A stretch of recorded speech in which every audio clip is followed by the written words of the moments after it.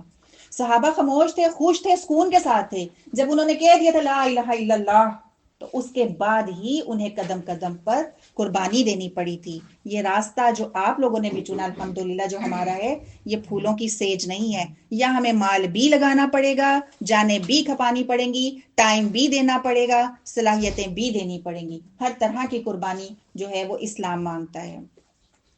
تو یہاں ہمیں کیا پتا چلتا ہے کہ ایک ایمان والے سے اللہ نے ڈیمانڈ کی ہے کہ مجھے یاد رکھو قدم قدم پر. دوسری یہ بات ہے کہ جو بھی نعمت ملتی ہے تو اللہ کے ساتھ منسوب کر دو.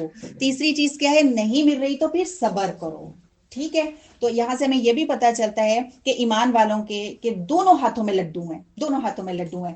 مل رہے ہو تو شکر، یہ بھی اللہ جو ہے پھر اس کو قبول کرے گا. نہیں مل رہا تو صبر، تو اس صبر کو بھی پھر اللہ قبول کرے گا نا، پھر اس پر اجر ملے گا. ابھی ہم نے پڑھ لیا نا کہ کوئی آزمائش آئے گی تو اس پہ صبر کرنا ہے. تو آزمائشیں کس قسم کی آ سکتی ہیں؟ آیت ہے 155 میں بتایا جا رہا ہے کہ اللہ کہتے ہیں ہم آپ کو ضرور آزمائیں گے، کیونکہ آپ نے دعویٰ کر لیا ایک اللہ کا، نبی کو میرے مان لیا، رسالت کو مان لیا، قرآن کو مان لیا. آزمائش تو اب ہوگی. پتا تو چلے نا کہ واقعی مانا کہ ایسے اوپر اوپر سے مانا. کیسے آزمائش ہوگی؟ مختلف چیزوں سے آزمائش ہوگی. مثلا من الخوف، خوف سے. ٹھیک ہے، اللہ نے کہا خوف میں سے، بہت سارے خوف ہیں. فلاں کے ساتھ ایسا نہ ہو جائے، بچوں کے ساتھ ایسا نہ ہو جائے، ہمارا مال تباہ نہ ہو جائے، پتہ نہیں ابھی کیا یہ نہ ہو جائے تو ابھی وہ نہ ہو جائے. کتنے زیادہ خوف اور پریشانی ہے. ملک کے حالات دیکھیں تو خوف ہے، پریشانی ہے. اسی طرح ہے نا. تو اللہ نے کہا ہر طرح کا خوف نہیں تم پہ ڈال دوں گا. جتنے بھی خوف اکٹھے کر کے ایک ہی بندے پر ڈال دیا، ایسا نہیں ہوگا. من لگایا اللہ نے، ڈھیر خوف ہیں. ان میں سے کچھ ذرا سا بشیئن، چھوٹا سا خوف دے کے تمہیں آزمایا جائے گا. سارے خوف تھوڑی دے دیے جائیں گے، ہمت کے مطابق دیے جائیں گے. بھوک میں سے بھی بشیئن، یہ بھی تھوڑا سا. کیسے؟ قحط بھی آ سکتا ہے، کوئی بیماری ہو سکتی ہے، سب کچھ موجود ہے لیکن ڈاکٹرز نے کہہ دیا پرہیز کرو، تو بھوک سے بھی آزمایا جائے گا. مالوں کے ذریعے اس کا نقصان، اس سے بھی آزمایا جائے گا. کاروبار ختم ہو سکتے ہیں، مویشی مر سکتے ہیں، کیش ختم ہو سکتا ہے، گھر چلا جائے، یہ ہو سکتا ہے گھر پہ کسی نے قبضہ کر لیا، جائیداد پہ قبضہ کر لیا، یہ بھی ہو سکتا ہے. اللہ نے کہا یہ بھی آزمائش ہے، اس میں سے بھی آزمایا جائے گا. اور تمہارے نفسوں میں سے بھی آزمایا جائے گا. تمہیں بیماری بھی لگ سکتی ہے، تمہارے اپنے کسی کی ڈیتھ بھی ہو سکتی ہے، یا تمہارے اپنے قریبی ان میں جھگڑا بھی ہو سکتا ہے. یہ بھی دل کا سکون لٹ جانے والی بات ہے نا. تو ایسے بھی آزمایا جائے گا. اور پھر کیسے؟ اور پھلوں میں سے بھی آزمایا جائے گا. پھل موجود ہیں لیکن ہم کھا نہیں سکتے، یا پھل گھر میں آئے نہیں. پھل الثمرات میں سب طرح کا رزق آ جاتا ہے، اولاد بھی آ جاتی ہے. اولاد کو چلو لے کے چیک کر لیتے ہیں کہ اولاد کے ذریعے بھی پھر تمہیں آزمایا جائے گا. کسی طریقے سے بھی آزمایا جا سکتا ہے، یہ اللہ نے کہہ دیا. پتہ چل گیا اتنی بات؟ تو علاج اس کا میں نے آپ کو پہلے بتایا تھا، صبر کرنا ہے. ٹھیک ہے، اب اللہ سبحانہ وتعالیٰ نے اس کا علاج 156 میں بھی ہمیں بتایا ہے کہ فوری طور پہ کیا کہنا ہے، انا للہ و انا الیہ راجعون. رسول پاک صلی اللہ علیہ وآلہ وسلم نے ایک موقع پر چراغ کے بجھ جانے پر یہی جملہ کہا تھا. تو صحابہ نے پوچھا تھا کہ یہ تو آپ نے فرمایا تھا ہاں یہاں بھی مومن کے لیے کوئی بھی تکلیف اور پریشانی آتی ہے تو اس پہ ہمیں یہی کہنا ہے کہ ہم روشنی میں تھے، روشنی میں ہم ایک دم اندھیرے میں آ گئے تو یہ تکلیف ہی تو ہے. تو یہاں بھی ہم لوگوں نے انا للہ و انا الیہ راجعون ہی کہنا ہے. ام سلمہ رضی اللہ تعالی عنہا تھی، ان کے ہسبینڈ کی ڈیتھ ہوتی ہے تو انہوں نے یہی کہا انا للہ و انا الیہ راجعون. اس کے بعد آگے تھوڑے سے جملے رسول پاک صلی اللہ علیہ وآلہ وسلم نے بتائے. وہ کہتی ہیں میں سوچ نہیں سکتی تھی مجھے اپنے شوہر سے بڑھ کے کوئی ملے گا، لیکن رسول پاک صلی اللہ علیہ وسلم نے اپنی زوجہ بنا لیا تھا انہی الفاظ سے. ٹھیک ہے، اسی طرح ام سلیم کے بارے میں آتا ہے کہ ان کے بیٹے کی ڈیتھ ہو گئی اور انہوں نے اپنے شوہر کو نہیں بتایا کہ بچے کی ڈیتھ ہو گئی ہے. اس کی سانس ٹھیک نہیں آ رہی تھی. ان کے ہسبینڈ نے آ کے پوچھا بچے کی سانس کیسی ہے، تو انہوں نے آگے سے کہا ٹھہر گئی ہے. مطلب کیا تھا؟ ڈیتھ ہو چکی ہے، لیکن انہیں شو نہیں کیا، پھر جھوٹ بھی نہ اور بات بھی کر دی کہ ٹھہر گئی ہے. ان کو کھانا دیا، انہوں نے آرام سے کھانا کھایا. اس کے بعد میاں بیوی کا جو تعلق ہوتا ہے وہ بھی قائم کیا گیا، انہوں نے ان کو شو نہیں کیا. اس کے بعد انہوں نے اپنے ہسبینڈ کو بتایا کہ اگر کوئی اپنی چیز آپ کو دے اور وہ لے لے تو آپ دیں گے واپس؟ کہتے ہاں جس کی چیز ہے اسے تو دینا ہی ہے نا، اس کا حق بنتا ہے. تو تب انہوں نے بتایا کہ آپ کا بچہ جو ہے اب نہیں ہے، اس دنیا میں نہیں ہے. تو پھر جو صحابی رسول تھے انہوں نے یہی جملے کہے تھے انا للہ و انا الیہ راجعون. تو یہاں سے ہمیں کیا پتا چلا؟ یہاں سے ایک تو یہ پتا چلا کہ کوئی بھی مشکل آنی ہے سب سے پہلے یہ الفاظ پڑھو. یہ الفاظ میرے خیال اپنے گھروں میں بھی بتا دو. کوئی گر گیا، آپ نے کہا انا للہ و انا الیہ راجعون، تو ہمیں جوتا بھی پڑھ سکتے ہیں وہ فوت ہو گیا، کیونکہ ہمیں تو یہی پتا کسی کی ڈیتھ ہوگی، ہم نے یہی پڑھنا ہے نا. اس لیے جا کے سب سے پہلے تو یہ گھر میں بتا دو کہ کچھ بھی مسئلہ ہوگا بھائی میں یہ کہہ سکتی ہوں، ٹھیک ہے، تاکہ مار نہ پڑے. دوسری چیز ہم نے ایک تو یہ، دوسری چیز کیا ہے کہ شور نہیں مچانا، ہائے یہ ہو گیا، ہائے وہ ہو گیا. پھر کیا ہے کہ چہرے سے بھی پتا نہ چلے. دلیل کیا ہے؟ ام سلیم کی دلیل ہے کہ انہوں نے گیس ہی نہیں ان کے ہسبینڈ کو ہوا کہ ہوا کیا. تو ہم اب اپنے آپ کو چیک کریں کہ ہم بیمار ہوتے ہیں، شوہر کے آنے کے ٹائم پہ بعض عورتیں بیمار ہو جاتی ہیں، ہے نا، تھوڑے بہت نخرے شخرے ہو جائیں. تو یہ ہم نے انہی آیات سے سیکھا ہے کہ ہمارے چہرے سے ہمارے ہسبینڈ کو بھی نہیں پتا چلنا چاہیے کہ ہماری طبیعت ٹھیک نہیں ہے. آپ لیٹی ہوئی ہیں تو آپ اٹھ کے بیٹھ جائیں، کیونکہ گھر کے کام کر ہی لیے تھے نا رو رو کے، تو اس وقت بھی تھوڑے ٹائم ان کو ریلیکس کر دیں. وہ بیچارہ تھکا ہوا آئے گا آگے سے مزید آ کے وہ اور تھک جاتا ہے. تو یہ صحابیہ کون تھیں اور یہ صحابہ کون تھے جنہوں نے اتنی مشکلات کو فیس کیا لیکن کسی کو فیل نہیں ہونے دیا؟ ابھی دیکھ لو فلسطین، ہمیں تو دور جانے کی ضرورت ہی نہیں ہے، ہم تو ایسے ہی بدر کے میدان میں بیٹھے ہیں، ایسے ہی لگتا ہے ہمیں. تو یہ کہاں سے انہوں نے سب کچھ سیکھا تھا؟ ان کے ٹیچر کون تھے؟ رسول پاک صلی اللہ علیہ وآلہ وسلم تھے. ان کا مدرسہ کون تھا؟ مسجد نبوی ان کا مدرسہ تھا. یہ کسی بڑی بڑی یونیورسٹیز کالجز میں یہ لوگ نہیں گئے تھے. اب آپ لوگ صبر کرو، ہم صبر کرتے ہیں، بھائی مشکل آیا کیا کریں، صبر کریں، ہم نے سیکھ لیا، اللہ نے کہا ہے ہمیں اس کا اجر ملے گا. ٹھیک ہے، تو اجر کیا ملے گا؟ آیت ہے 157، اللہ کہتے ہیں یہی لوگ ہیں ان پر صلوات، ایک صلاح یا صلات نہیں، ڈھیر ساری جمع، ڈھیروں نعمتیں ملیں گی من ربہم، اپنے رب کی طرف سے ملیں گی. ایسے ایسے راستے بنتے چلے جائیں گے نا جو انسان خود چاہتا ہے، ایسی ایسی نعمتیں ملیں گی جو انسان چاہتا ہے. اس کو مغفرت بھی ملے گی، اسے نیکیاں کرنے کی توفیق بھی ملے گی. شرط کیا ہے پیچھے؟ صبر. رحمہ، اور اللہ کی رحمت بھی ملے گی. یہ تو خاص قسم کی رحمت ہے. ایک رحمت تو اللہ نے ہر ایک انسان کو کی، کافروں پر بھی رحمت کر دی، کھا پی رہے ہیں، موجیں کر رہے ہیں، بیمار بھی نہیں ہوتے ہیں تو ٹھیک بھی ہو جاتے ہیں. ہمارے ساتھ بھی ایسے ہے. ایک ہوتی ہے خاص قسم کی رحمت. حضرت ابراہیم علیہ السلام کو آگ میں ڈالا گیا تو آگ کیسے ٹھنڈی ہو گئی تھی نا، خاص اللہ کی وہ رحمت تھی. تو اللہ پھر خاص رحمت بھی دے گا. اور پھر یہ لوگ ہیں کون؟ اللہ کہتے ہیں یہ ہیں ہدایت پانے والے. کل بھی ہم نے پڑھا تھا نا، ہدایت اور علم میں فرق ہے. ہم سمجھتے شاید ایک ہی چیز ہے. آپ نے کل پورا پارا پڑھ لیا، اس کے بعد اگر ابھی تک آپ نے اپنا عمل نہیں بدلا تو آپ نے جناب علم لی ہے، وہیں پہ کھڑے ہو، وہیں پہ کھڑے ہو، ہدایت کی طرف نہیں آئے ہو. یہ اللہ ان کو ہدایت کیوں کہہ رہے ہیں؟ ان کو آزمایا گیا ہے ان چیزوں سے. ٹھیک ہے، انہیں خوف سے آزمایا گیا، بھوک سے آزمایا گیا. ساری چیزیں اکٹھی فلسطین میں آ گئی ہیں، کسی ایک چیز سے نہیں انہیں آزمایا گیا. انہیں خوف بھی تھا، یہاں سے بوم، وہاں سے وہ، بھوک بھی تھی، مالوں کا نقصان ان کا ہوا، اپنی جانیں ان کی گئی، اولاد ان کی گئی. کھا گئے نا یہودی سب کچھ ان کا، ان کی خوشیاں بھی کھا گئے، بزرگوں کو بھی کھا گئے، بچوں کو بھی کھا گئے، عورتوں کو بھی کھا گئے، سب کچھ کھا گئے. لیکن انہوں نے کیا کیا؟ صبر کیا. اور صبر کا رزلٹ جو ہے انشاءاللہ تعالی ہم اگر آج دنیا میں نہیں اتنا دیکھیں گے تو قیامت والے دن تو ان کو ملے گا ہی ملے گا. ٹھیک ہے، آخرت میں تو ان کا مل گیا، جو دنیا سے چلے گئے شہید ہو گئے ان کو وہ تو مل گیا. اتنا ذرا مل گیا کہ دیکھو آپ آیت 154 میں اللہ کہتے ہیں خبردار ان کو یہ مت کہنا وہ مردہ ہے. آیت 154 میں اللہ ہمیں روک رہے ہیں کہ خبردار مت کہو وہ زندہ ہیں. تمہیں نہیں پتا کیسے زندہ ہیں، لیکن اللہ کے نزدیک وہ زندہ ہے. اور جنہوں نے دین نہیں سیکھا اس کے بارے میں قرآن کہتا ہے یہ مردہ، چلتی پھرتی لاشیں.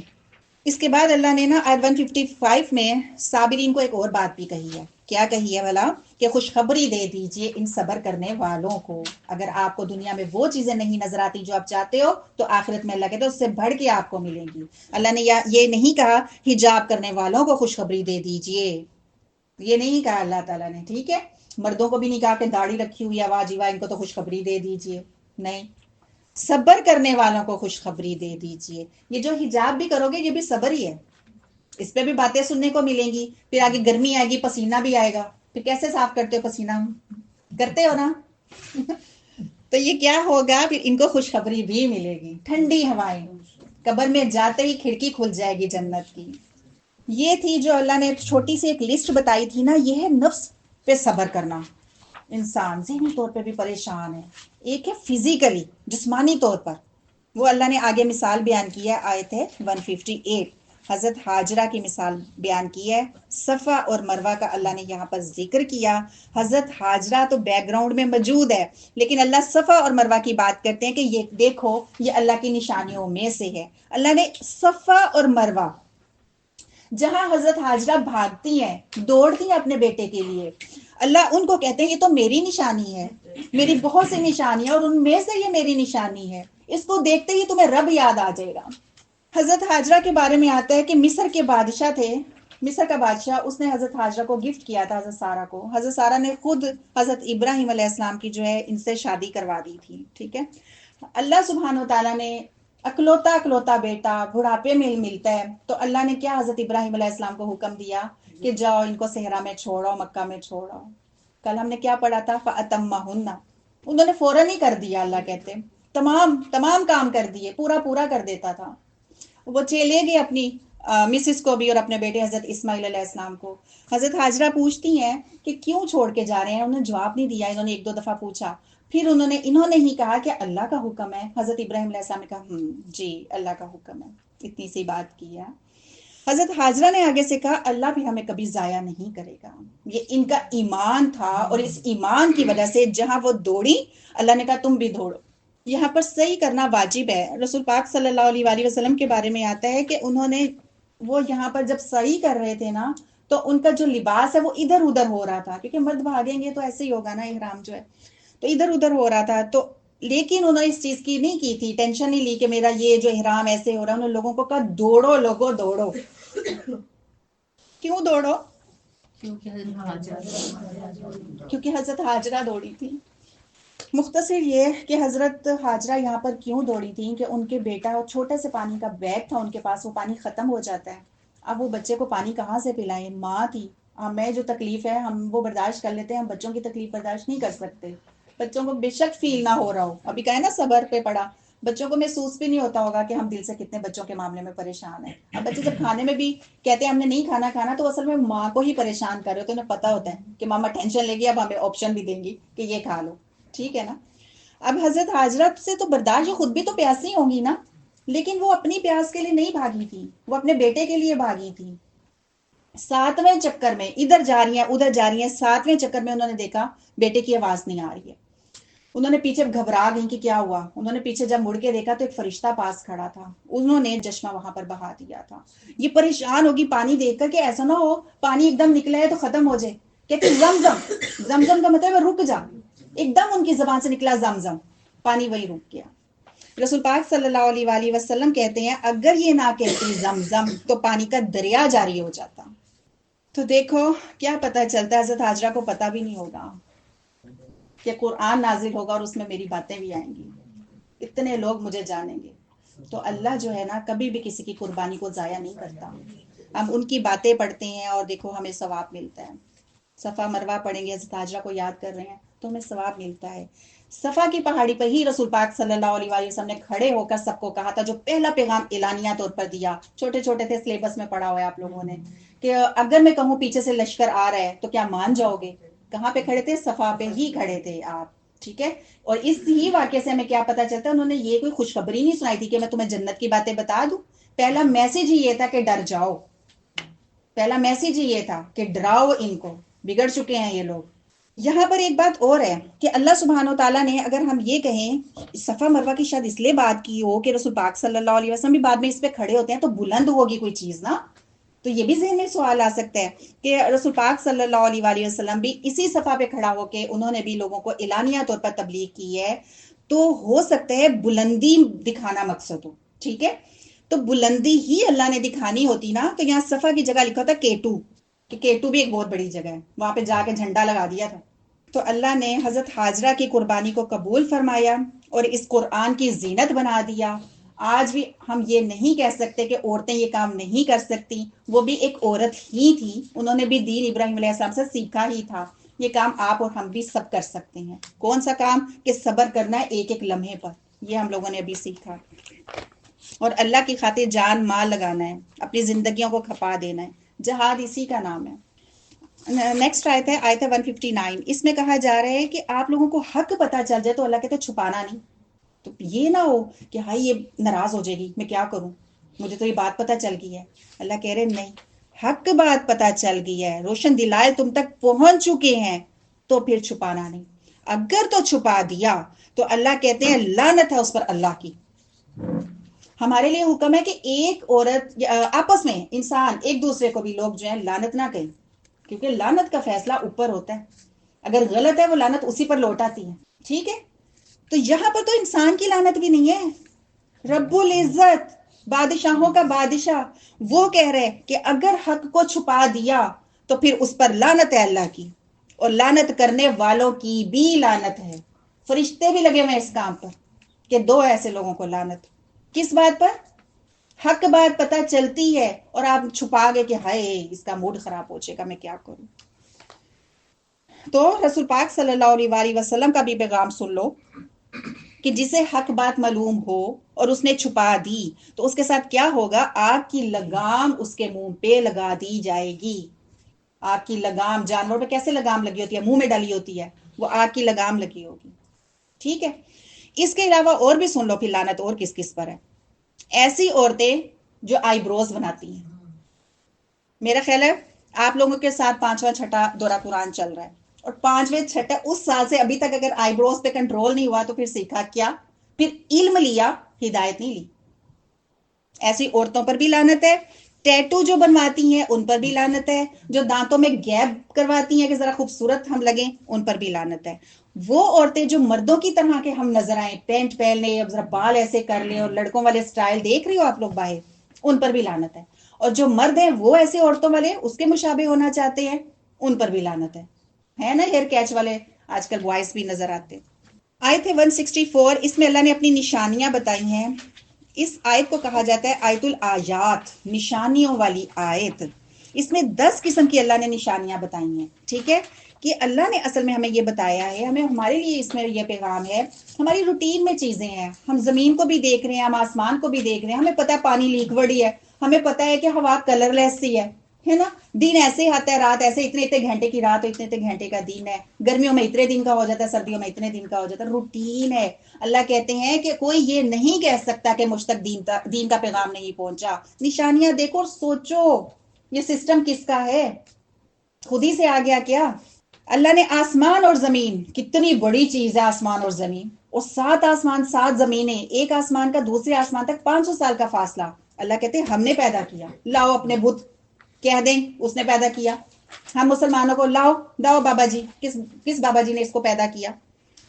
رات اور دن کے رات جو دن ہے نا اس میں ایک خاص قسم کی رونق ہوتی ہے، اور رات جیسے جیسے جتنی مرضی رونق کر لو، رات کے ٹائم رات ہی ہوتی ہے نا. یہ اللہ نے خاص قسم کا اس رات اور دن کو بنایا. کون دے رہا ہے یہ؟ اللہ کہتے ہیں ہم. پھر اللہ کہتے ہیں سمندروں پر آ جاؤ، بحری جہازوں کو دیکھو، کشتیوں کو دیکھو، ہر چیز ڈوب رہی ہے، یہ نہیں ڈوب رہا. سوچتے نہیں ہو یہ کیوں نہیں ڈوب رہا. آسمان کو اسی طرح دیکھ لو، فضاؤں میں چلے جاؤ، اڑ رہے ہیں. تم نہیں اڑ سکتے اشرف المخلوقات ہو کر. جہاز اڑ رہے ہیں، پرندے اڑ رہے ہیں. سوچتے نہیں ہو کیوں. آسمان سے پانی آ رہا ہے اور اتنے خوبصورت طریقے سے آ رہا ہے کہ سردی ہو یا گرمی، ہم ٹھٹر رہے ہوں، ہمیں بارش بہت پسند آئے گی. ساتھ ہی ہوگا سموسے پکوڑے کر لیں، چاہے سردی لگ رہی ہے. کہ اتنا حسن اللہ نے اس بارش میں بھی دے دیا. اگر اللہ اوپر سے فرشتوں کو کہتا ہے ٹب الٹا دو، تو پھر کتنے ہم سہن کے اندر بیٹھ جاتے ہیں نا کہ بارش ہونے والی ہے، آجو اندر. وہ تو ٹب بھی پھر فرشتوں کے ہوتے نا. تو کتنا خوبصورت اللہ کہتے ہیں میں نے سسٹم دیا. اور پھر زمین پہ جانور دیکھو کتنے ہیں جو تمہیں بہت سے اچھے بھی لگتے ہیں، اور بعض ایسے ہیں جن سے تم فائدے اٹھاتے ہو. کسی پر سواری کرتے ہو، کسی کا دودھ لے رہے ہو، کسی کے جو ہے بیگز بنا رہے ہو، کارپیٹس بن رہے ہیں. یہ دیکھتے نہیں ہو کہاں سے یہ چیزیں آ گئی تھی. پھر اللہ کہتے ہیں ہوائیں ایسی کہ رحمت والی بھی ہیں، ہوائیں ایسی کہ زحمت والی بھی بن گئی تھی قومیات کے لیے. یہ کر کون رہا تھا؟ کبھی زحمت والی کو بھیج رہا ہے، کبھی رحمت والی کو بھیج رہا ہے. کون کر رہا ہے؟ اللہ کہتے ہیں بادل ایسے کہ اگر بہت لائٹ سے ویٹ میں ہوتے ہیں، تو لائٹ ویٹ ہو تو پھر اللہ کہتے ہیں کہ وہ پھر اوپر ہی رہتے ہیں، آپ کو نظر ہی نہ آتے، کیونکہ وہ اتنا لائٹ ہوتے ہیں کہ وہ آتے ہی نہ آپ لوگوں کو نظر. آپ لوگ حسین نظارہ دیکھ ہی نہ سکتے. ٹھیک ہے. اور جب ہیوی ہو جاتے ہیں، پانی خوب ہے، کالے بادل ہمیں نظر آتے ہیں، سنو بھی اس میں دیکھو ہے، سنو فالنگ ہم کہتے ہیں کہاں سے آ رہی ہے، تو اس کے وزن کی وجہ سے وہ زمین پہ بھی نہیں آ رہے. تو اللہ کہتے ہیں سوچتے نہیں ہو یہ سسٹم کہاں سے ہے، کون دے رہا، کس نے بنایا؟ اللہ کہتے ہیں اس میں نشانیاں تو ہے لیکن عقل والوں کے لیے. ہم نے نہیں سوچا تھا نا اس سے پہلے، تو پھر ہم بیوقوفی تھے. دوسرا کوئی کہے تو صحیح ہمیں بیوقوف، لیکن قرآن نے ہمیں بتا دیا ہم بیوقوف. ہم سمجھے خود ہی سے ہے، بس پتہ ہے ہمیں کہ بادل آئیں گے تو بارش ہوگی، ہوا چلے گی تو یہ ہوگا، رات آنی ہے تو دن آنا ہے. سوچا ہی نہیں کہ پیچھے کون ہے. اور دوسرا پیغام یہ بھی کہ جس نے اتنی بڑی بڑی چیزیں بنا دی، ٹھیک ہے، تو کیا وہ تمہاری باتوں کو اور نہیں سنے گا؟ کوئی اور ہستی ہے ہی نہیں جو مقابلہ کر سکے، ان چیزوں کو بنا سکے. تو تم پھر عرش والے کو چھوڑ کر زمین والوں کے پاس چل پڑتے ہو کہ اس سے اپنی مرادیں پوری کروا لیں. جس نے اتنے بڑے بڑے کام کیے، کیا وہ تمہارے چھوٹے چھوٹے کام نہیں سنوارے گا؟ اختیار تو اللہ کے پاس ہے، اقتدار تو اس کا ہے. یہ پیغام بھی دیا. اور پیغام یہ لے گا کون؟ یاقلون، عقل والے پیغام لیں گے.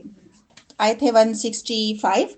اس میں اللہ نے دو طرح کے لوگ بتائے ہیں. بعض لوگ تو ایسے ہیں، اللہ کہتے ہیں جتنی محبت اللہ سے کرنی چاہیے تھی نا، وہ اللہ کو حق ادا نہیں کرتے، اللہ کو دیتے ہی نہیں ویسی محبت. وہ اپنے معبودوں کو دے دیتے ہیں، مزاروں پہ ہی بیٹھے رہتے ہیں، اگربتیاں لگاتے ہیں، لڈو نیازیں سب چلتا ہے. ٹھیک ہے، جتنا حق بنتا تھا اللہ کو محبت دی جائے، لوگوں کا حال کیا ہے؟ وہ اللہ کا حق ادا نہیں کرتے ہیں. لیکن اللہ کہتے ہیں کچھ اور لوگ بھی ہیں. وہ کون ہے؟ آمنو، وہ تو صحابہ ہے. وہ صحابہ کیسے ہیں؟ وہ اللہ کے لیے شدید محبت رکھتے ہیں. اشد، بہت ہی زیادہ مر مٹتے ہیں. بدر میں ان کے پاس کچھ بھی نہیں تھا، نہ تلواریں نہ نیزے، کچھ بھی نہیں تھا. ٹہنیاں ہاتھ میں پکڑی ہوئی تھی، پھر بھی چلے گئے تھے. کیوں؟ اس لیے کہ انہیں اللہ سے محبت تھی. انہیں پتا تھا اللہ کا حکم ہے بدر میں جانا تو چلے جاؤ، دیکھی جائے گی. انہیں اپنی جان سے محبت نہیں تھی. یہ اللہ نے یہاں پر بتایا. دو طرح کے لوگ میں نے بتائے نا. ایک کیسے ہیں؟ جو اللہ کا حق ادا نہیں کرتے، ہاں، جیسا چاہیے، جو دوسرے شریک ٹھہراتے ہیں اور ان شریکوں کو شریکوں کے ساتھ جو ہے وہ محبت کرتے ہیں. چلو اسی آیت کو ہم 205 سے جو ہے مزید سمجھتے ہیں. آیت ہے 205. اس آیت میں رسول پاک صلی اللہ علیہ وآلہ وسلم کے پاس ایک منافق آتا ہے، اور وہ اتنی خوبصورت، اتنے سافٹ انداز میں، اتنے پولائٹ انداز میں بات کرتا ہے کہ رسول پاک صلی اللہ علیہ وآلہ وسلم خوش ہو جاتے ہیں کہ کتنا شوگر کوٹڈ، کیسی خوبصورت بات. اصل میں شوگر کوٹڈ باتیں تھی کہ کتنے اچھے طریقے سے، کتنے اچھے انداز میں بات کرتا ہے، دل موہ لینے والی باتیں.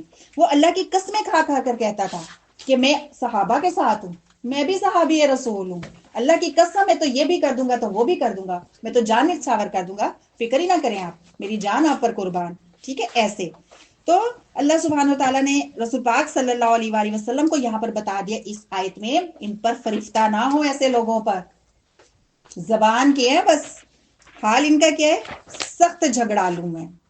ٹھیک ہے. اور یہ کیسا بندہ تھا؟ یہ ایسا بندہ تھا کہ جب یہ واپس مکہ کی طرف گیا نا، تو اس نے جاتے ہوئے کیا کیا؟ صحابہ کی جو فصلیں تھی ان کو تباہ کر دیا، جانوروں کو بھی مار دیا. یہ ایسا بندہ بعد میں نکلا. یہ کیسا بندہ ثابت ہوا؟ یہ جو ہم لوگوں نے آیت 165 میں پڑھا کہ اللہ نے کہا محبت اللہ سے ہونی چاہیے تھی، لیکن محبت اس نے اللہ کے سوا اور شریک ٹھہرا لیے تھے. یہ اس نے کام جو کیا کیوں کیا؟ یہودیوں کو خوش کرنے کے لیے کیا، اپنے دوستوں کو خوش کرنے کے لیے کیا، ان کی واہ واہ ہو جائے گی، ایسے کیا، یا اپنے مبودوں کو خوش کرنے کے لیے کیا ہوگا؟ مبود کو تو خیر یہ خوش کرتے ہی نہیں تھے، ان کی تو بار وہ تو بس لڈو دے کر سمجھتے تھے وہ خوش ہو جائیں گے. ایسے کام تو نہیں. بدر میں آتے ہیں نا، تو بدر میں اللہ کہتے ہیں کہ صحابہ تو میرے لیے آئے ہیں، اور ان کے لیے اللہ نے نہیں کہا وہ اپنے بتوں کے لیے آئے ہیں، بس وہ آئے ہیں. انہوں نے تو ان کا کہیں بھی نہیں ہم یہ دیکھیں گے وہ کہیں گے ہم اپنے بت کے لیے جا رہے ہیں، لات منات کے لیے جا رہے ہیں. تو یہاں پر یہ رول آپ کے سامنے اللہ سبحانہ وتعالیٰ نے رکھا کہ ایک ایسا شخص تھا جس کی گفتگو اچھی تھی. اس میں ہمیں بھی تو چیک کرنا ہے نا. ہم دوسروں کے ساتھ اتنا میٹھا میٹھا میٹھا میٹھا بات کرتے ہو، اور وہ اٹھ کے جائے تو دیکھا کیسی تھی، لگ کیا رہی تھی بھوت. اب میں کیا کرتی، مجھے یہ بھی کہنا پڑا وہ بھی کہنا پڑا، ہے نا. عورتیں ایسے ہی کرتی ہیں نا. لپسٹک دیکھی تھی کتنی زہر لگ رہی تھی. تو اب دیکھو ایک اور ہے، آگے ہے آیت ہے 207. اس میں صحابی رسول ہیں، اس میں حضرت صہیب رومی ہیں. اللہ سبحانہ وتعالیٰ کہتے ہیں کہ سارے ایک سے نہیں ہوتے، کچھ ایسے بھی ہیں جس نے لوگوں میں سے کوئی ایسا ہے جو بیچ دیتا ہے اپنے نفس کو، اپنے نفس کو ہی اس نے بیچ دیا. کیوں؟ اللہ کی رضا کے لیے، اللہ راضی ہو جائے، اللہ کی خوشنودی کے لیے. تو ہم نے کیسے اپنے آپ کو بیچ ڈالنا ہے؟ اپنے آرام کو بیچ ڈالنا ہے. اب دیکھو سسٹرز ہمارے پاس کتنی زیادہ ہے، لیکن آج کیوں بہت ساری کیوں نہیں آ رہی؟ وجہ کیا ہے؟ وہ کیا کریں، گھر کے کام بہت ہے. انہوں نے ہنڈیاں بنانی ہے، جو بیٹھی ہیں ان سب نے بھی بنانی ہے، انہوں نے برتن دھونے ہیں جو بیٹھی ہیں انہوں نے بھی کر، سارے سیم ٹو سیم کام ہے. اور ہو سکتا ہے یہاں بیٹھی ہو جو ہیں ان کے 4-5 بچے ہو، اس کے 2-3 ہی ہو جو نہیں آ رہی. انہوں نے کیا کیا، انہوں نے اپنے آرام کو بیچا. آپ کو بھی مبارک ہو الحمدللہ. انہوں نے اپنے ٹائم کو بیچا، انہوں نے اپنی نیند کو بیچا، اپنے مال کو بیچا، اپنے بزنس کو بیچا، صرف اللہ کے لیے بیچا. صہیب رومی کے بارے میں آتا ہے کہ جب وہ مدینہ میں آنے لگے نا کہ میں بھی مدینہ چلتا ہوں، تو کافروں نے روک لیا، انہوں نے گھیراؤ کر لیا، انہوں نے کہا کہ واپس ہمارے دین پر آؤ. صہیب رومی کہتے ہیں یہ تو نہیں ہوگا. اب وہ کہتے ہیں ہم تو نہیں آپ کو جانے دینے لگے. تو انہوں نے کہا، صہیب رومی رضی اللہ تعالیٰ عنہ یہ کہتے ہیں کہ ایسا کرو جو میرا مال میرا گھر ہے نا وہ سب تم لے لو، سب لے لو گے تو پھر مجھے جانے دو گے. یہ آپس میں ان کی کمٹمنٹ ہو گئی. انہوں نے کہا ہاں ٹھیک ہے. سب کچھ اپنا مال ان کو دے دیا اور خالی ہاتھ مدینہ میں آ گئے تھے. تو یہ کیا کیا، اللہ کہتے اپنے نفس کو بیچ دیا. اتنا آسان کام نہیں ہوتا کسی سب کچھ دے دینا. ابھی پہنچے نہیں ہیں مدینہ میں، پہنچے نہیں ہیں، اللہ نے اس آیت کا نزول فرما دیا تھا. صحابہ آ کے باہر ویلکم کر رہے ہیں اور یہ حیران ہے کہ آپ کو کیسے پتا میں آ رہا ہوں. کہتے ہیں آیت کا نزول ہو چکا ہے. رسول پاک صلی اللہ علیہ وآلہ وسلم نے یہ بھی کہا تھا حضرت ابو بکر رضی اللہ تعالیٰ عنہ کو، یعنی ایک طرح سے سب صحابہ کے لیے میسج تھا اور ہمارے لیے بھی میسج تھا کہ اگر تم نے صہیب رومی رضی اللہ تعالیٰ عنہ، حضرت بلال اور حضرت سلمان فارسی کو ناراض کیا تو مطلب یہ ہے کہ تم نے اپنے رب کو ناراض کیا. ان کی قربانیاں بہت زیادہ تھیں. اللہ سبحانہ و تعالیٰ نے ایمان والوں کو کہا ہے، کافر تو ہو گئے نا سائیڈ پر، وہ تو کتاب پہ شک میں پڑ گئے تھے نا، کل ہم نے دیکھا تھا. اب اللہ ایمان والوں کو پکارتے ہیں. جب ہم کسی کو آواز دیتے ہیں نا تو ہم چاہتے ہیں کہ وہ ہمیں کہے جی. ہمیں غصہ آتا ہے آواز نہیں سن رہی تھی میری، اور پھر آواز سنانے کے بعد جو کہنا ہوتا ہے نا وہ ہم کہتے ہیں وہ کرے بھی. صرف آواز تھوڑی سنانی تھی ہم نے. جب میں نے اپنی بیٹی یا بیٹے کو بلایا ہے اور پھر میں اسے جو کہہ رہی ہوں میں کہوں گی وہ کرو، نہیں کرو گے تو کیا ہوگا، غصہ آئے گا. تو اب اللہ کو کیا غصہ نہیں آئے گا؟ پھر بھی اللہ ہمیں دیے جا رہے ہیں. ہم تو بچوں کے ساتھ پابندیاں لگا دیتے ہیں، دیکھنا پھر میں یہ بھی کر دوں گا، میں نے نہیں تمہیں دینا موبائل اپنا، جاؤ پھر. یا ایھا الذین آمنو، اللہ تمام ایمان والوں کو پکار رہے ہیں ہمیں. تو مطلب کیا، ہم کہیں لبیک، اللہ جو حکم ہم کریں گے. حکم کیا ہے؟ داخل ہو جاؤ سارے کے سارے اسلام میں. کناروں پہ کیوں کھڑے ہو؟ جو آسان لگتا ہے وہ لے لیتے ہو، جو مشکل لگتا ہے وہ چھوڑ دیتے ہو. آئیے میں کیسے کروں، یہ تو زیادہ مشکل ہے، نہ ادھر کے ہو نہ ادھر کے ہو، سب کے سب پورے کے پورے اسلام میں داخل ہو جاؤ. ہمیں کنارے کب پسند ہے؟ پیزا کے کنارے سائڈ پہ کر دیتے ہیں کنارے، تو ہم روٹیوں کے بچے کنارے سائڈ پہ کر دیتے ہیں. درمیان کی چیز ہم بھی پسند کر رہے ہوتے ہیں. تو کنارہ کس کو پسند ہے؟ ہمیں نہیں پسند. تو اللہ کو ایسا کنارہ پسند ہوگا کہ سائڈ پہ کھڑے ہوئے ہیں. اور سائڈ پہ کھڑے ہوئے یہ دروازے میں اگر آپ ادھر سائڈ پہ کھڑے ہو جاؤ گے نا، یعنی نہ ادھر نہ ادھر، ایسے ہی کھڑے ہو تو دروازے میں ہی آ جاؤ گے. ایک جو اپنی ٹانگ ہے گاڑی سے لٹکا لو اور گاڑی چلاؤ، رہو گے؟ نہیں بچے گا کچھ بھی. تو ایسے انسان کا نہیں بچے گا جو کنارے پہ کھڑا ہے، جسے مشکل لگ رہا ہے، جو دنیا بھی چاہ رہا ہے اور آخرت بھی چاہ رہا ہے، دو کشتیوں کا سوار ہے. تو یہاں پر ادخلو، پورے کے پورے داخل ہو جانا. اللہ کہتے ہیں ہم سے کہ سبمٹ کروا دو اپنا آپ. اس میں خیالات بھی ہمارے آ جاتے ہیں، اس میں ہمارے نظریات بھی آ جاتے ہیں، اس میں ہمارا علم بھی آ جاتا ہے، اس میں ہمارا گھر بھی آ جاتا ہے، ہماری خوشی غمی بھی آ جاتی ہے، ہمارے طور طریقے بھی آ جاتے ہیں، ہمارے سب معاملات آ جاتے ہیں. ہمارا کاروبار کیسا ہے کہ اللہ کے حکم کے مطابق ہے، ہماری سیاست آ جاتی ہے، ہماری ریاست آ جاتی ہے، ہماری عدالت بھی آ جاتی ہے. سارا پیکج اللہ نے بتا دیا اتنے سے الفاظ میں کہ ایسے پورے کے پورے داخل ہو جو کہ ہر معاملہ اللہ کے حکم کے مطابق ہو. زندگیوں کو اپنے مختلف انداز میں مت بانٹو، تقسیم مت کرو. یہاں پر ہمیں منع کر دیا گیا. اور اگر ہم پھر بھی کریں گے تو اللہ سبحانہ و تعالیٰ نے آگے بتا دیا ہے یہ تم شیطان کے فٹ سٹیپ کو فالو کرتے ہو. ابراہیم علیہ السلام کے فٹ سٹیپ کو فالو نہیں پھر تم نے کیا، اس کے نقش قدم پر پھر تم چلے ہو. اگر پھر بھی ہمیں یہ چیزیں مشکل لگ رہی ہیں تو پھر آیت ہے آیت 10، اس میں اللہ کہتے ہیں پھر کس چیز کا انتظار ہے؟ ابھی بھی مشکل لگ رہا ہے، ٹھیک، آج سوچا اچھا میں یہ اپنا نا سوچا کرو کہ یہ کام میں کرتی ہوں ٹھیک، ہاں یہ ٹھیک ہے، اس میں اضافہ کیسے کروں اس نیکی میں، اور یہ کام ابھی تک میرا ٹھیک نہیں ہے، اسے مجھے ٹھیک کرنا ہے. کل پھر ویسے ہی آ جاؤ گے کہ میں تو پرفیکٹ ہوں. آپ نے ایک چیز بھی آج نہ بدلی تو اس کا مطلب آپ کلیم کر رہے ہو کہ میں 100% ٹھیک ہوں. یہی مطلب ہے نا. اب 1.5 گھنٹے کا یہ گھنٹے کا لیسن لیا ہے تو مطلب آپ اپنے آپ کو دیکھو میں کہاں غلط ہوں، مجھے ٹھیک کرنا ہے اپنے آپ کو. نہیں تو فائدہ کیا آپ لوگوں کو سننے کا؟ یہ اللہ کہتے کس چیز کا انتظار کر رہے ہو؟ نہیں بدل رہے ہو ابھی بھی؟ ہر دورہ قرآن میں وہی کہانی سنائی جاتی ہے، وہی واقعات سنائے جاتے ہیں، پھر وہیں کے وہیں ہو، پھر کس چیز کا انتظار کر رہے ہو؟ اگلے دورہ قرآن کا ویٹ نہیں پھر کر رہے ہو، اللہ کہتے وہ پھر اس دن کا انتظار کر رہے ہو جب اللہ خود آ جائے، عدالت لگ جائے، اللہ کے فرشتے آ جائیں، تمہیں گھیراؤ کر لیں، وہ نیچے اتریں، گھیرا ڈالیں تم پر، اس چیز کا انتظار کر رہے ہو؟ پھر کہ تمہارا جو قصہ اس دن اللہ پاک کر دے، اس چیز کا تم انتظار کر رہے ہو؟ تو پتہ کیا چل رہا ہے کہ اس وقت ایمان اور اطاعت کی اس وقت ایمان کی قیمت ہے۔ اس وقت جو ایمان ہے، ابو جہل نے بھی سب کچھ دیکھ لیا ہوگا، اس کا ایمان جو ہے اس وقت حضرت ابو بکر رضی اللہ تعالیٰ عنہ والا ہی ہوگا، حضرت عمر رضی اللہ تعالیٰ عنہ والا ہی ہوگا۔ کیوں؟ کیونکہ اسے سب کچھ دیکھ لیا ہوگا۔ جو حضرت ابو بکر صدیق دیکھ رہے تھے، مان رہے تھے دنیا میں بھی، وہ اس وقت وہ سب کچھ مان جائے گا، ایک برابر ایمان ہوگا۔ اب بھی ڈیمانڈ کی گئی ہے کہ کچھ بھی نہیں دیکھا پھر بھی مانو، ٹھیک ہے؟ تو اس وقت کا ایمان قیمتی ہے، اس وقت کی اطاعت اور اتباع کرنا قیمت رکھتا ہے اور اس کا وزن ہے۔ آج ہی سر جھکانے کی قیمت ہے اور آج ہی سر کٹانے کی قیمت ہے۔ اگر تو ہم اپنی زندگیوں کو آج بھی نہیں بدلتے تو اللہ یہاں پر دیکھ لو، ایک تو بدلتے کیوں نہیں، پہلے تو یہ دیکھ لیتے ہیں نا کہ لوگ بدلتے کیوں نہیں ہیں، وجہ کیا ہوتی ہے؟ آیت 170 میں بتایا جا رہا ہے وجہ۔ وہ کہتے ہیں کہ ہمارے آباء و اجداد، ہمارے بڑے بھی تو یہی کرتے تھے، 11ویں کا ختم وہ دلاتے تھے، تو اب ہم نہ دلوائیں؟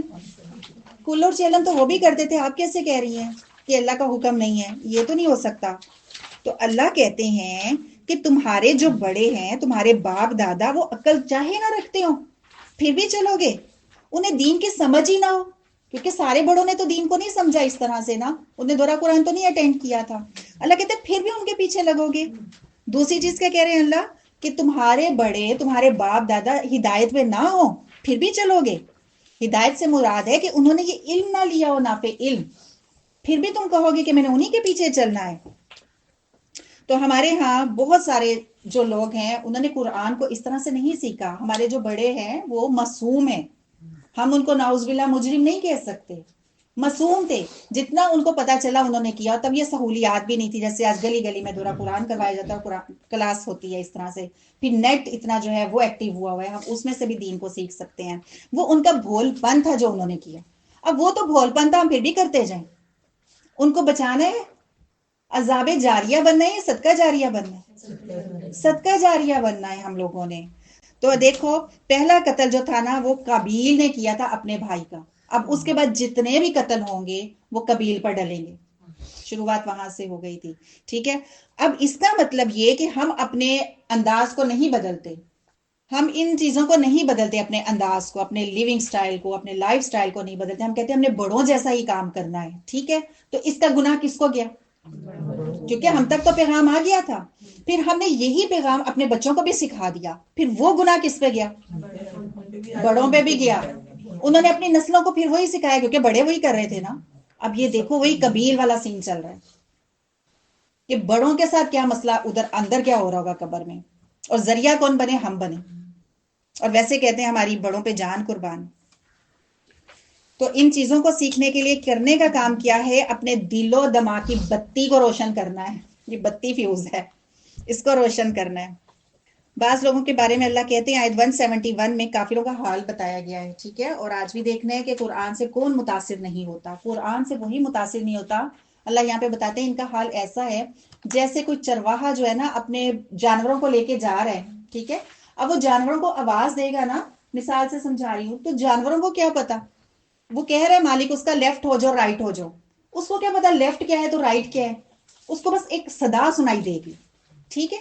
تو ایسا حال ہوتا ہے لوگوں کا، قرآن کی محفل میں ہوتے ہیں سمجھتے نہیں ہیں، بس صدائیں لگتی ہیں۔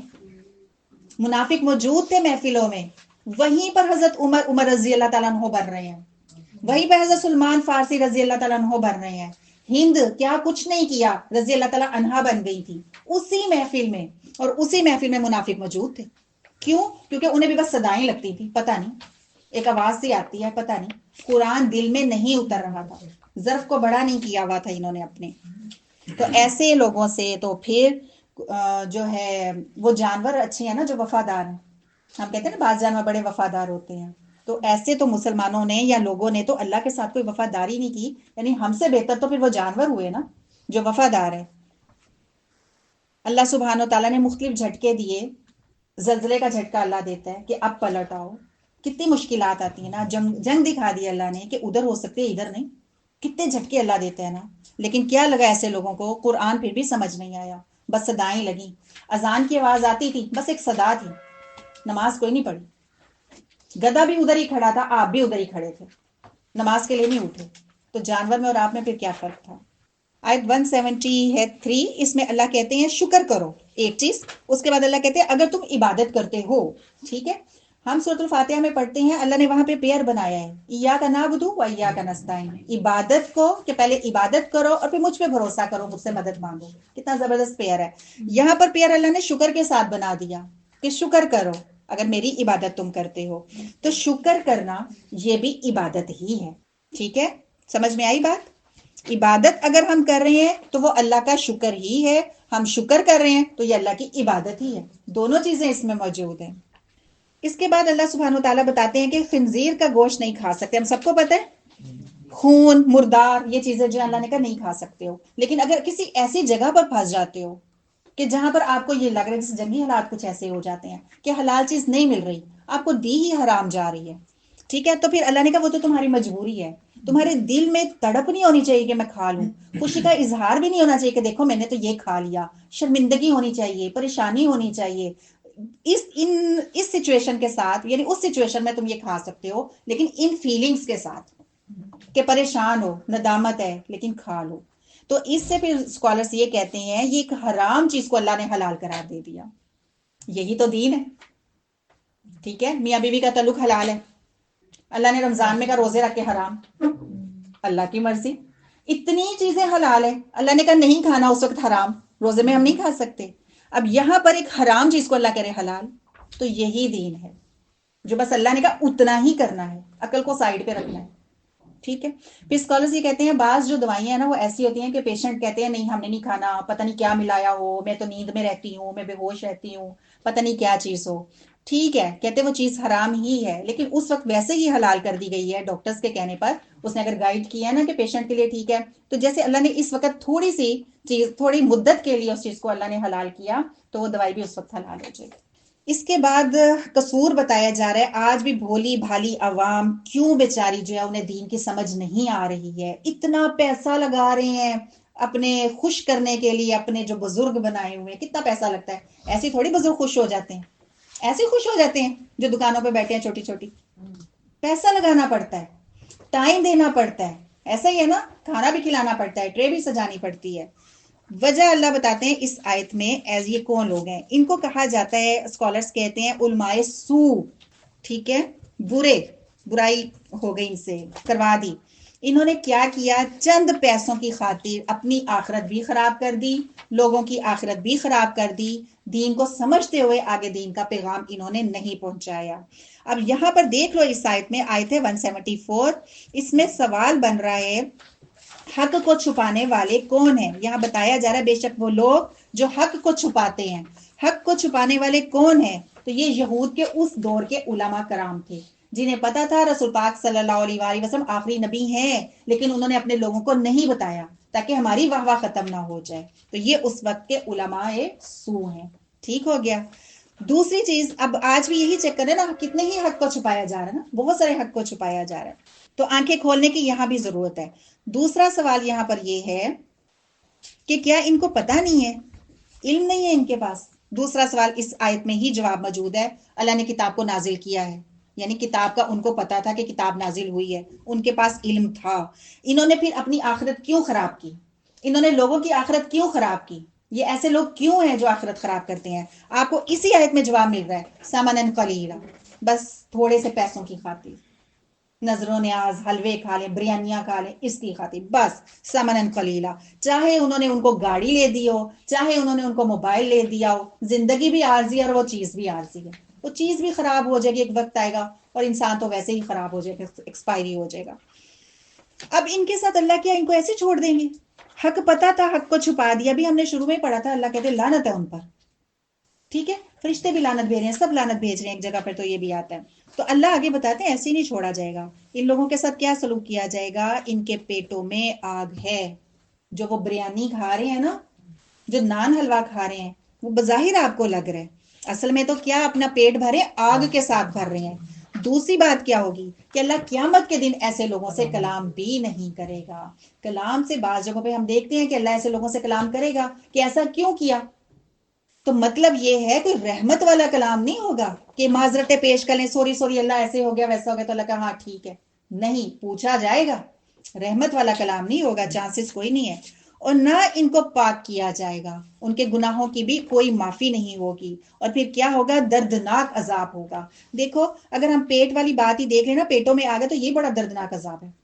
آسان بات ہے پیٹ پہ آگ لگا دینا، اندر ساری آنتیں وغیرہ گل گئی اور پیٹ میں صرف تھوڑی ہی لگی، کہاں کہاں نہ لگی، ٹھیک ہے، لیکن اللہ نے آگے دردناک عذاب بھی کہا ہے، اللہ نے بتایا نہیں اور اس کے ساتھ ہونے کیا والا ہے۔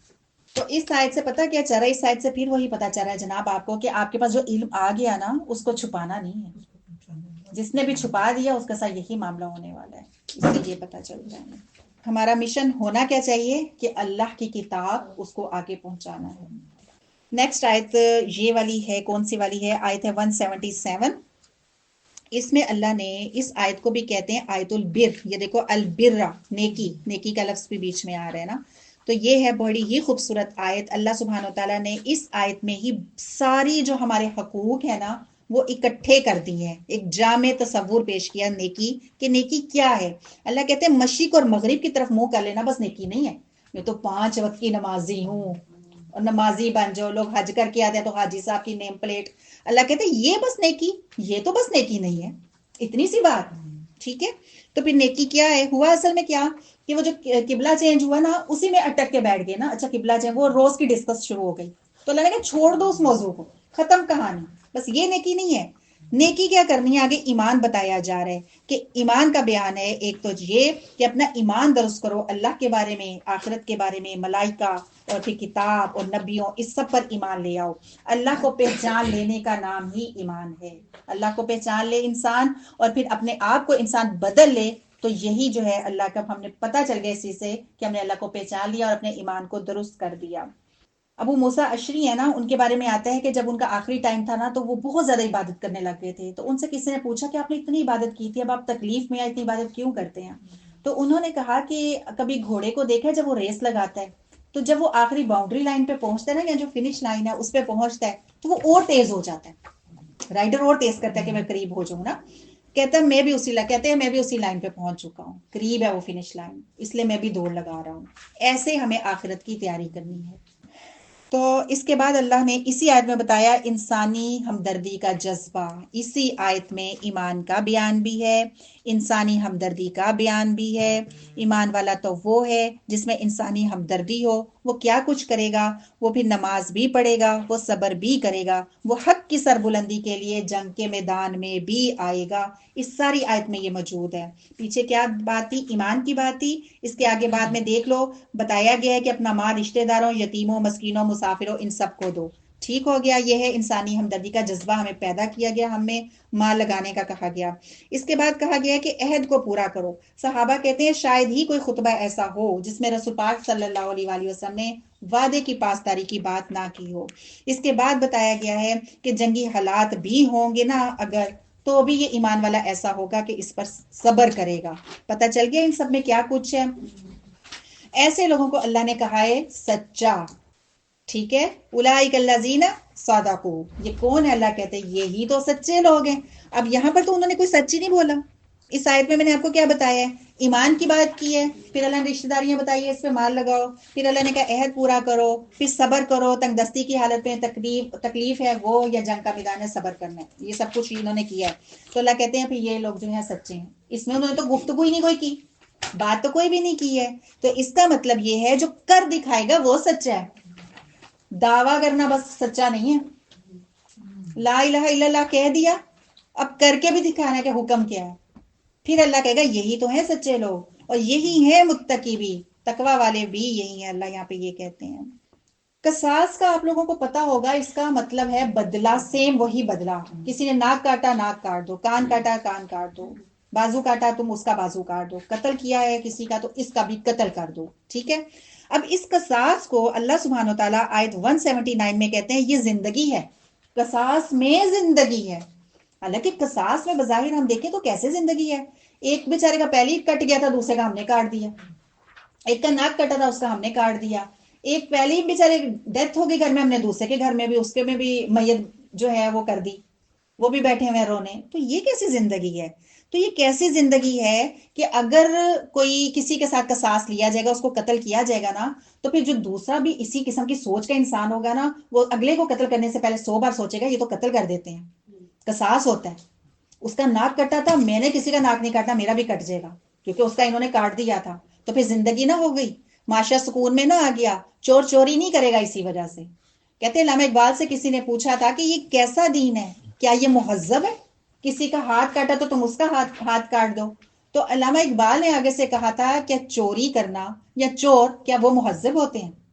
اگر یہ جو ہے سزا مہذب نہیں ہے تو کیا چور مہذب ہوتے ہیں؟ تو کیوں زندگی اس کو کہا گیا کہ قتل کی حوصلہ شکنی ہوگی، معاشرے کی زندگی کی ضمانت ملے گی، ماحول میں خوف نہیں رہے گا، سب کو پتا ہوگا کہ میں ایسا کروں گا تو میرے ساتھ پھر ایسا کیا جائے گا. آیت ہے 183، یہ واحد مقام ہے جہاں رمضان کا ذکر آ رہا ہے. 183 سے 188 میں ہم دیکھیں گے یہ آیات بہت ذرا قیمتی ہیں، ٹھیک ہے، جہاں رمضان کا ذکر ملے گا، قرآن کا ذکر ملے گا، روزے کا ذکر ملے گا. روزے کا مقصد کیا ہے؟ لعلکم تتقون سے پتہ چل رہا ہے کہ گناہوں سے بچ جاؤ، حلال کام جو اللہ نے کہا ہے وہ کرو، جو حرام کام کہا ہے اسے چھوڑ دو تو اس کو چھوڑ دو. آیت ہے 185، اس میں رمضان کی فضیلت بتائی گئی ہے کہ کس طرح سے روزے رکھنے ہیں، اور تکبیر بھی کہنی ہے. روزے دیے کیوں گئے یہاں بھی اللہ سبحانہ و تعالیٰ بتاتے ہیں، اور قرآن کیوں دیا گیا، کیونکہ اس آیت میں رمضان کے ساتھ قرآن کا ذکر ہو رہا ہے. اب ہم نے کیا کرنا ہے، ہمیں روزے بھی مل گئے الحمدللہ اور قرآن بھی مل گیا، لعلکم تشکرون، کہ شکر ادا کرنا ہے. اب سوال کیا گیا کہ ہم اللہ سے کیسے دعا کریں، اونچی اونچی دعا کریں، اللہ کہاں ہے، اونچی اونچی دعا کریں یا آہستہ آہستہ دعا کریں، اللہ قریب ہے. ٹھیک ہے، یہ سوال کیا گیا. اللہ سبحانہ و تعالیٰ نے آیت 186 میں جواب دیا کہ اے رسول، جب آپ سے سوال کرتے ہیں نا، کون کرتے ہیں؟ میرے بندے. اللہ نے یہ نہیں کہا ایمان والے، چاہے وہ کافر ہیں، یہودی ہیں، منافق ہیں، مسلمان ہیں، وہ میرے ہی بندے ہیں. جب بھی وہ آپ سے سوال کریں میرے بارے میں تو کیا جواب دیجئے؟ میں قریب ہوں. اکثر ہم دیکھیں گے ایسی بات کر کے اللہ بعد میں کہتے ہیں کل، جیسے ابھی ہم نے پڑھا تھا پوری بات کر کے بعد میں اللہ کہہ رہے ہیں کل آپ ان کو کہہ دیجئے کہ اللہ مشرق اور مغرب میں ہے. اللہ ہی کا ہے مشرق اور مغرب، یہاں پہ جو ایسے ہی ہے نا. بیچ میں آنا کیا چاہیے تھا اگر دیکھیں اس آیت کو؟ تو اگر یہ آپ سے میرے بارے میں سوال کرتے ہیں، کیونکہ سوال رسول پاک صلی اللہ علیہ وسلم سے کیا گیا تھا، تو جواب کیا ہونا چاہیے تھا؟ قل. تو پھر آپ یہ کہہ دیجئے کہ میں قریب ہوں، ہے نا. لیکن جواب اللہ دعاؤں کا اس طرح سے جواب دیتے ہیں کہ اللہ نے قل بھی بیچ میں نہیں لے کر آئے، ڈائریکٹ ہو گئے، براہ راست بات کر رہے ہیں کہ میں تمہارے قریب ہی ہوں، جیسے دل چاہتا ہے پکارو، آہستہ آہستہ پکارو، میں پھر بھی سن رہا ہوں. کتنے قریب ہوں یہ اللہ نے ہمیں یہاں پہ نہیں بتایا کہ کتنے قریب ہوں. سوال تو یہ تھا دور یا قریب، تو پھر کتنے قریب ہیں؟ اللہ کہتے ہیں مطلب یہاں پہ کیوں چھوڑ دیا گیا کہ میں تمہاری ذات کے قریب ہوں، تمہارے دل کے قریب ہوں، تمہاری دعاؤں کے قریب ہوں، تمہارے درد کے قریب ہوں، تمہارے آنسوؤں کے قریب ہوں، تمہاری سسکیوں کے قریب ہوں. جو بھی تمہاری دعا ہے نا، میں اس دعا کے قریب ہی ہوں، تمہارے لفظوں کے قریب ہی ہوں، تمہارے جملوں کے قریب ہی ہوں، اتنا قریب ہوں. میں جواب دیتا ہوں پکارنے والے کا جب وہ پکارتا ہے. اللہ کہتے ہیں فوراً جواب بھی تمہیں آ جاتا ہے. دعا تو کرو، چاہے کافر ہو منافق ہو، دعا تو کرو. اور اللہ نے کافروں کی دعا بھی سنی ہے، کیونکہ وہ جب سمندر میں پھنس جاتے تھے تو دعا تو کرتے تھے، چاہے وہ لات منات کو بھی پکارے پھر بھی اللہ دعا سنتا تھا. خیر اس وقت انہیں اللہ بھی یاد آ جاتا تھا، اللہ نے ان کی بھی سنی ہے. تو یہاں اللہ نے ہمیں یہ نہیں بتایا، اللہ نے کہا میں جو ہوں دعا سن لیتا ہوں، بس پکارو. تو اللہ نے یہاں اب ہمیں ٹائم نہیں بتایا، تو مطلب جس ٹائم مرضی پکارو، اس کے لیے وضو کی بھی ضرورت نہیں ہے، میں وضو کر رہا ہوں، جیسے مرضی پکارو، کوئی ٹائم کا مسئلہ نہیں. ہم سے دو چیزیں آگے ریکوائرڈ ہیں. کیا؟ ایک چیز تو یہ کہ ایمان لے آؤ، فرما برداری اللہ کہتے میری کرو، ٹھیک ہے، میں جو دعوت دیتا ہوں اس پر لبیک کہہ دو، ایک چیز. دوسری چیز کیا ہے کہ اچھا پہلی چیز یہ ہے کہ میری بات مانو، ٹھیک ہو گیا. دوسری چیز ہے ایمان لے آؤ، یعنی بھروسہ مجھ پہ کرو. پہلی چیز تھی کہ میری بات کیسے مانیے کہ جو اللہ کہہ رہے ہیں ہم وہی کریں، اطاعت کریں، اس کی دعوت کو لبیک کہیں، ٹھیک ہے. دوسری چیز کیا ہے کہ ایمان لانا کہ اللہ پہ بھی بھروسہ بھی کرو. اس کے بعد کیا ہوگا اس کے بعد اللہ کہتے ہیں ہدایت ملے گی، ثابت قدم رہو گے، نیک باتوں کو اپناؤ گے، راہ راست پر آ جاؤ گے، اور جو مراد تم چاہتے ہو تمہاری مراد پوری ہوگی، اپنی مراد کو پا سکو گے۔ 189 اس میں سوال کیا گیا، صحابہ نے پوچھا چاند کے بارے میں کہ یہ چاند جو گھٹتا بڑھتا ہے پھر گرہن بھی جیسے لگتا ہے، یہ کیا معاملہ ہے نا؟ تو یہ جو اہل عرب تھے نا، چاند کے گھٹنے اور اس کے بڑھنے سے اچھے اور برے شگون لیتے تھے۔ تو رسول پاک صلی اللہ علیہ وآلہ وسلم نے یہاں پر آیات کے ذریعے یہ جواب دیا کہ یہ تو بس ڈیٹس بتاتا ہے، اوقات مقرر کیے گئے ہیں، ڈیٹ، ٹھیک ہے؟ مطلب کیا؟ یہاں پہ لکھا بھی ہوا ہے آیت میں کہ اگر ہمیں مہینوں کا نہیں پتا چل رہا تو مہینوں کا کیسے پتا چل رہا ہے؟ چاند کے ذریعے پتا چل رہا ہے، ایسے ہی ہے نا؟ تو یہاں پہ یہ بتایا جا رہا ہے کہ جو سورج جو ہے وہ آپ کی گھڑی ہے، اور یہ چاند جو ہے یہ آپ کا کیلنڈر ہے، بس اتنی سی بات ہے۔ اب گرہن میں بیچاری پریگننسی ہوتی ہے بچیوں کی، ان کو کہتے ہیں کہ بیٹھنا نہ، لیٹنا بھی نہ، چلتے رہو۔ ایک بیچاری چل پھر ویسے ہی نہیں رہی ہوتی، ان کو اتنا ہی چلا دیا جاتا ہے، ہوتا ہے نا یہ سین بھی۔ اور پھر کیا ہوتا ہے، پھر اسی طریقے چاند کو آج بھی دیکھا جاتا ہے گڑنے بڑھنے کو، اور اسی حساب سے جو ہے پھر شادیوں کی ڈیٹس رکھی جاتی ہیں۔ یعنی یہ مصیبت والی باتیں جو ہے نا، یہ ہم نے انہی کافروں سے آج تک لی ہوئی ہیں، اپنے آپ کو نہیں بدلا۔ کافر کیا کرتے تھے، احرام کی حالت میں جب ہوتے تھے تو اس احرام باندھ لیا، تو اس کے بعد جب گھروں میں آنا ہوتا تھا نا، تو دروازے سے مین گیٹ سے نہیں آتے تھے، پیچھے سے آتے تھے، چھلانگے لگا کے جم کر کے آ رہے ہیں، یا کھڑکیاں بنا لی، نقب لگایا، اندر سے گھس رہے ہیں سوراخوں میں سے نا، وہ اس چیز کو ٹھیک نہیں سمجھتے تھے۔ تو اللہ نے کہا کہ یہ تو کوئی نیکی نہیں ہے کہ پیچھے سے تم آؤ۔ اب یہ آیت اللہ نے ہمارے لیے بھی رکھی ہوئی ہے، ہم کہاں ایسے کرتے ہیں؟ بیک نہ ہو۔ مزاروں پہ جا کے لوگ کیا کرتے ہیں؟ پیچھا نہیں کرنا، بیک نہ ہو، ہے نا؟ تو اللہ کیا کہہ رہے ہیں، یہ تو کوئی نیکی نہیں ہے۔ پھر ساتھ سے چھپا چھپا کے جو وہ لے کر آتی ہیں بہویں، شاپنگ نہ پتا چل جائے، پیچھے پیچھے پیچھے، بچوں تم لے جاؤ، میں ادھر جا رہی ہوں اسلام کرنے، ہے نا؟ تو یہ بھی اللہ کہتے ہیں یہ کون سی نیکی ہے؟ یہ بھی کوئی نیکی نہیں ہے۔ حج کی آیات ہیں، رسول پاک صلی اللہ علیہ وآلہ وسلم نے فرمایا تھا جس نے قدرت ہونے کے باوجود حج نہیں کیا اس کے لیے برابر ہے کہ وہ یہودی ہو کر مرے یا عیسائی ہو کر۔ اور یہ کتنے خطرے کی بات ہے کہ وہ ہم میں سے نہیں، رسول پاک صلی اللہ علیہ وآلہ وسلم نے یہ بتا دیا تھا۔ جہاد کرنا کب تک ہے یہ بتایا جا رہا ہے آیت 193 میں، کب تک کرنا ہے؟ جب تک فتنہ باقی نہ رہے۔ کوئی بھی آپ سے سوال پوچھ سکتا ہے، جنگ کب تک، جہاد کب تک؟ ابھی تو ہم لوگوں نے دیکھ بھی لیا، کب تک؟ جب تک فتنہ باقی نہ رہے۔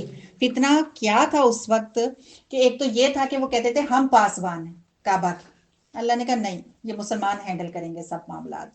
پھر انہوں نے کیا کیا کہ بتوں کو رکھا ہوا تھا، اللہ نے کہا نہیں منظور۔ پھر انہوں نے مسلمانوں کو بیت اللہ میں آنے نہیں دیا، نماز پڑھنے نہیں دی۔ تو یہ کیا تھا؟ یہ سب چیزیں فتنہ تھی۔ اللہ نے کہا اس فتنے کو ختم کر دو۔ جہاں پہ مسلمان اپنے مطابق زندگی نہیں گزار سکتا تو یہ بہت بڑا فتنہ ہے۔ تو یہ جنگ، اگلی بات پھر ہے نا کہ مقصد کیا ہے؟ جنگ کا مقصد کیا ہے؟ ہم نے جہاد کرنے، فتنہ نہ رہے، لیکن اس کا مقصد کیا ہے؟ آگے بتایا جا رہا ہے کہ اللہ کا دین غالب ہو جائے، تب تک کرنا ہے۔ مقصد مال لوٹنا نہیں ہے، مسئلہ جو مقصد ہے وہ قتل و غارت کرنا نہیں ہے۔ اللہ کا دین، باقی جتنے بھی دین ہیں ان پر غالب آ جائے تب تک جہاد کرو۔ چلو جی، اللہ سبحانہ و تعالی ہمیں بھی طواف کرنے کا موقع دے، انشاءاللہ تعالی حج کروائے، عمرہ کروائے۔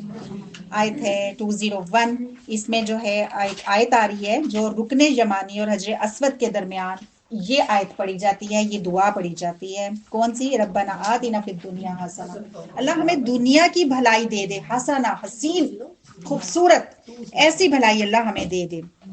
پہلا جو ہم نے کہا اس دعا میں آخرت کی بات نہیں کی، پہلے دنیا مانگی۔ دنیا اچھی ہوگی نا، آپ میں صحت ہے تو آپ آخرت کی تیاری آسانی سے کر سکتے ہو۔ آپ کے پاس پیسہ ہے، مال ہے تو آپ انویسٹ کر سکتے ہو، آپ کے اور زیادہ آسانی ہے، آخرت کے لیے انویسٹ کر سکتے ہو۔ پھر اس میں دنیا کی بھلائی میں کیا آتا ہے؟ اولاد آتی ہے، اولاد ملے گی آپ کو، اچھی ملے گی تو اولاد کو آپ آخرت کے لیے، اللہ کے لیے اس کو بھی انویسٹ کر سکتے ہو۔ آپ کے شوہر اچھے ہیں، یہ بھی دنیا کی بھلائی ہے، تو شوہر اچھے ہوں گے تو آپ ادھر بیٹھے ہو نا، تو یہ ساری آسانیاں ہو جائیں گی، آپ کی فیملی اچھی ہوگی، یا تو آپ کے لیے جتنا بھی جو آخرت سنوارنا وہ آسان ہو جائے گا۔ اس لیے اس آیت میں دیکھو دنیا کا حسنہ پہلے آیا، اس کے بعد آخرت کا حسنہ آیا، کہ دنیا کی بھلائی مل گئی تو آخرت جو ہے خود ہی حسین ہو جائے گی اگر تم اچھے طریقے سے آخرت، دنیا کی جو بھلائی ہے اس کو استعمال کرو گے تو۔ پھر ہم نے اسی میں دیکھ لو اس دعا میں یا آیت میں کہ ہم یہ بھی کہتے ہیں وَقِنَا عَذَابَ النَّارِ، اور ہمیں آگ سے بچا۔ دنیا تو ہم نے مانگی ہے اسی آیت میں، لیکن ایک دفعہ مانگی ہے۔ آخرت کی بات ہم نے 2 دفعہ کی ہے، کیونکہ وہ لائٹ نہیں ہے۔ اتنا لائٹ نہ لینا کہ بس دنیا مانگ رہی بس ٹھیک ہے آخرت سنور جائے گی، نہیں، دنیا کا بالکل وہی آیت ہے، الدنیا حسنہ الآخرتی حسنہ، سیم وہی الفاظ ملتے جلتے۔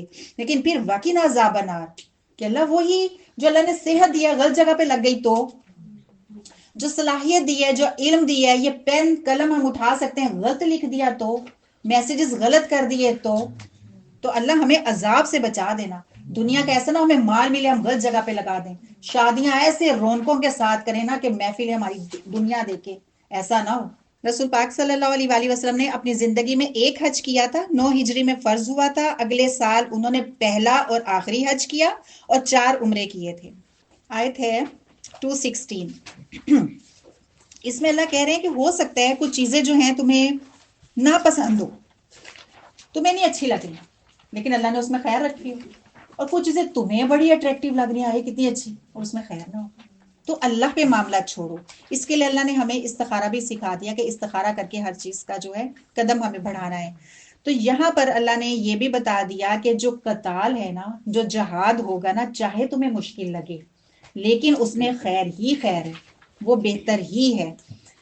کبھی ہوتا ہے کہ انسان کے جسم کا کوئی حصہ کاٹ دیا جاتا ہے، ہوتا ہے نا بعض وقت بیماری ایسی لگ جاتی ہے، اللہ محفوظ رکھے سب کو، لیکن وہ کیوں کاٹا جاتا ہے؟ تاکہ باقی انسانوں کو بچا لیا جائے۔ تو اس لیے جہاد، اللہ یہاں پہ کہتے ہیں جہاد ہی کی آیات ہے نا، تو جہاد اگر ہے تو یہ تمہارے حق میں بہتر ہی ہے، اس میں خیر ہی خیر ہے۔ اسی طرح اپنی تمام باقی زندگیوں میں بھی ہم لوگ یہ چیک کر سکتے ہیں کہ ہمیں لگ رہا ہے یہ چیز نہیں اچھی، آنے والے ٹائم میں آپ کو پتا چلے گا کہ اس میں خیر تھی۔ جو اللہ کا فیصلہ ہے وہ اچھا فیصلہ ہے۔ ہمارے فیصلے ایسے ہوتے ہیں کہ ہم 2-3 سالوں کے بعد بھی کہہ رہے تھے ہاں ہم ایسے کر لیتے ویسے کر لیتے، تو اللہ کا فیصلہ بیسٹ فیصلہ۔ آیت ہے 247، اس میں نبی سے درخواست کی گئی تھی کہ کوئی بادشاہ مقرر کر دیں تاکہ ہم جہاد کر سکیں۔ اب وہ جو نبی تھے ان کو پتا تھا یہ ایسی کہہ رہے ہیں، بادشاہ بوڑھے ہو چکے تھے، انہوں نے کہا کہ ہمیں کوئی ینگ چاہیے، تو انہوں نے کہا کہ جہاد فرض ہو گیا تو کر لو گے؟ تو انہوں نے کہا کہ ہم کر لیں گے کیونکہ ہمارے بچے انہوں نے قید کیے ہوئے ہیں، ہماری عورتوں کو پکڑا ہوا ہے۔ اللہ نے جب جہاد فرض کر لیا تو یہ قوم بگڑ گئی۔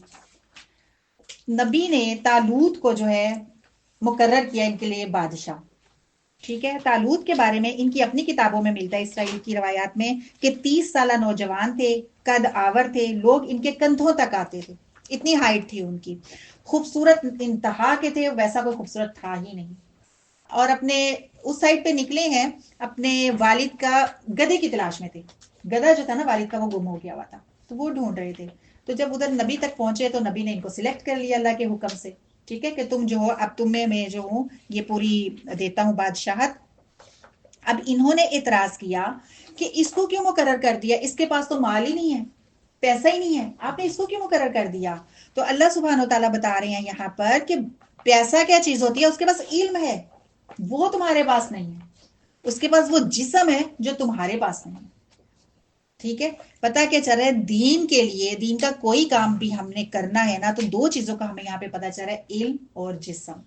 علم ہی کی وجہ سے کل ہم نے دیکھا تھا کہ فرشتوں سے فضیلت مل گئی حضرت آدم علیہ السلام کو، اللہ نے ان کو وہ نام سکھا دیے جو فرشتوں کو نہیں پتا تھے۔ حضرت آدم علیہ السلام نام بتا رہے ہیں، فرشتے کہہ رہے ہیں ہمیں نہیں معلوم ہے۔ اس کے علاوہ ہم جو ہمارے بچے ہیں نا، اگر یہ 2 چیزیں ہمارے پاس ہوں گی، ہم بچوں کو بھی انہی 2 چیزوں کی وجہ سے ایکٹیو کر سکتے ہیں۔ ہم بیمار ہیں تو بچے ویسے ہی بیمار ہو جائیں گے، روحانی بھی تو جسمانی بھی، وہ وہی کام کریں گے جو پیرنٹس کو کرتے ہوئے دیکھیں گے۔ علم ہوگا تو ہم ان کی ٹریننگ بھی اچھی کریں گے، یہ چیزیں 2 ہمارے پاس ہونی چاہیے۔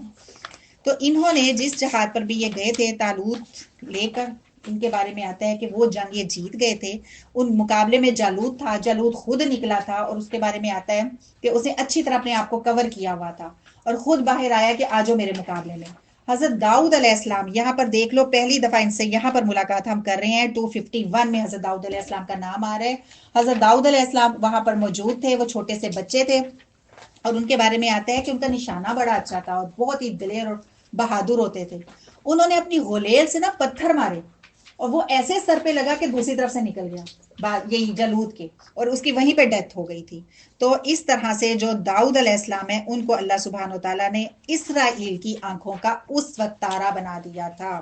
طالوت نے اپنی بیٹی کی بھی ان سے شادی بھی کر دی تھی۔ یہاں پہ پہلا تعارف ہمیں یہاں پر ان کا یہ مل رہا ہے۔ پھر یہاں پر جو تھی تعداد بہت کم تھی جس جہاد پر یہ گئے تھے، اللہ سبحانہ وتعالیٰ نے آیت جو ہے 251 اس میں بتا دیا کہ جنگ میں مال کی ضرورت نہیں ہوتی، جنگ میں طاقت بھی تمہارے پاس اتنی نہیں ہے تو ضرورت نہیں ہے، بس تم نے ڈٹ جانا ہے۔ یہ نہیں کہ طاقت نہیں ہے تو اب ہم گھر میں بیگی بلی بن جائیں، نہیں، نکلو جہاد پر، ٹھیک ہے۔ فضل اللہ کا ہوتا ہے، یہ آیا آیت 251 میں، کہ یہ جو بھی جنگ جیتی جائے گی یا جو بھی کامیابی تم لوگوں کو ملتی ہے عام روٹین میں بھی، وہ اللہ کے فضل سے ہی کامیابی ملتی ہے۔ اللہ سبحانہ وتعالیٰ آپ کا آنا قبول فرمائے، ایک ایک لفظ کو قبول فرمائے، ہماری سانسوں کو، ہمارے خون کو قبول فرمائے، اور یہ ساری قبولیت کر دے۔ کل حضرت ابراہیم علیہ السلام کی دعا تھی تقبل منا، اللہ سے ہماری بھی دعا ہے تقبل منا۔ جزاکم اللہ خیرا کثیرا۔ السلام علیکم ورحمۃ اللہ وبرکاتہ۔